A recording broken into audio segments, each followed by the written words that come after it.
escapamento dois tempos ele tem essa câmara de expansão? Basicamente, pessoal, eu fiz um desenho aqui de um escapamento dois tempos, tá? O que acontece? A principal função do escapamento é liberar a saída dos gases do meu motor, certo? No motor dois tempos, a gente tem os quatro ciclos, admissão e compressão em um tempo, combustão e exaustão em outro tempo, tá? Então, o que acontece? Eu tenho o momento da saída dos gases, tá? O meu pistão ele libera, certo? No motor dois tempos aqui, ó, a gente tem a janela de escape, então o pistão ele libera a janela de escape, abre a janela de escape, e nesse momento que ele abre, os gases estão saindo, tá? Então, o escapamento, a principal função dele é liberar todos os gases que estão saindo ali da câmara de combustão, todos os gases da câmara de combustão. Então o que acontece? Só que o escapamento dois tempos, ele não tem só essa função de liberar os gases que estão vindo ali da câmara de combustão, tá? A gente tem uma outra função no escapamento dois tempos, tá? Que é o seguinte: o escapamento dois tempos, ele tem uma segunda função que é gerar uma contrapressão, tá? Ou seja, os gases do escapamento estão saindo, certo? Eu vou explicar mais sobre isso. Os gases do escapamento estão saindo, mas isso gera uma contrapressão para fazer com que parte da mistura ar-combustível que está sendo jogada pelo escapamento retorne para a câmara de combustão e também faça meio que uma vedação, tá? Porque o pistão, a janela está aberta quando a janela de admissão se fechou, tá? E como que isso acontece? Quando o pistão ele libera a saída dos gases, gera uma onda de pressão na zona do cone de escape. Nesse momento, a nova mistura de ar-combustível sobe pelas transferências e se junta com os gases que ainda não saíram. Quando a onda sonora ela chega no cone, produz uma depressão, o que provoca uma sucção para facilitar a admissão dessa mistura. Quando é nesse momento que o meu pistão está lá embaixo no PMI.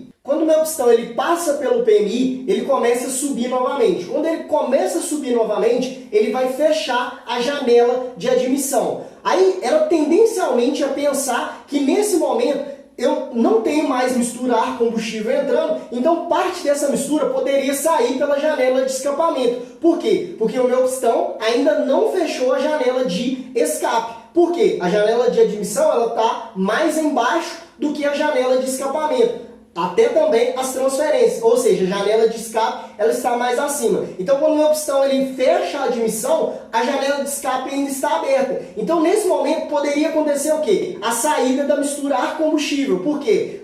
A admissão está fechada, certo? Ela está fechada. Quando ela está fechada, eu só tenho aquela mistura ar-combustível que foi admitida. Se a janela de escape está aberta, aquela mistura ela pode sair pela janela de escapamento. É nesse momento que quando o meu pistão ele fecha a janela de admissão, que o meu escapamento começa a agir em função disso. Como assim, Otávio? Quando o meu pistão ele fechou a janela de admissão, a mistura ar-combustível, tendencialmente, ela era para ela sair pela janela de escape. Só que o que acontece? Como eu tenho um designer do bojo, certo? Da câmara de expansão, o que vai acontecer? Vai gerar uma onda de contrapressão, ou seja, a mistura ar-combustível ela vai bater no cone de reflexão, certo? Ou seja, vai refletir de volta, certo? Então a onda essa contrapressão, certo? Vai gerar uma contrapressão retornando, fazendo com que feche a janela de escape. Como assim, Otávio? Um exemplo, eu tenho o bojo, aí a mistura ar-combustível ela está saindo. Quando a mistura ar-combustível ela está saindo, ela vai bater no bojo, certo? Ela vai bater aqui no bojo, aqui, ó. A mistura ar-combustível ela está saindo aqui, ela bate no bojo aqui e começa a voltar. Por quê? Eu tenho uma saída menor aqui. Então isso aqui vai gerar uma contrapressão. Só que quando gera essa contrapressão, parte daquela mistura ar-combustível que estaria saindo por aqui, o que vai acontecer? Ela começa a retornar novamente. Por quê? Eu tenho uma contrapressão agora empurrando novamente essa mistura ar-combustível para dentro da câmara de combustão, certo? E também tem o bloqueio, porque aí a mistura que está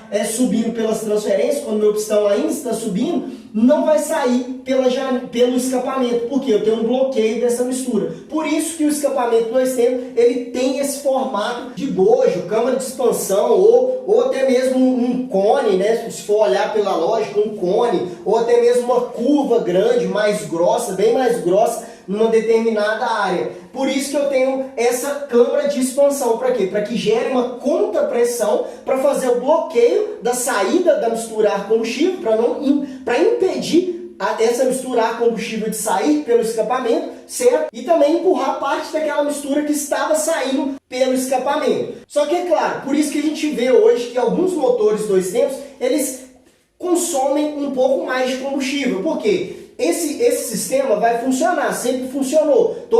Quando eles descobriram isso, certo? Os engenheiros que desenvolveram o motor 2 tempos, tá? Eles descobriram que isso seria o suficiente para fazer eu ter uma combustão eficiente ali. Por isso que a gente tem um motor 2 tempos que ele tem muito mais potência do que um motor 4 tempos. Consegue gerar mais potência, tá? Então, mas em compensação eu tenho alguns pontos negativos, porque consome um pouco mais de combustível do que um motor 4 tempos, tá?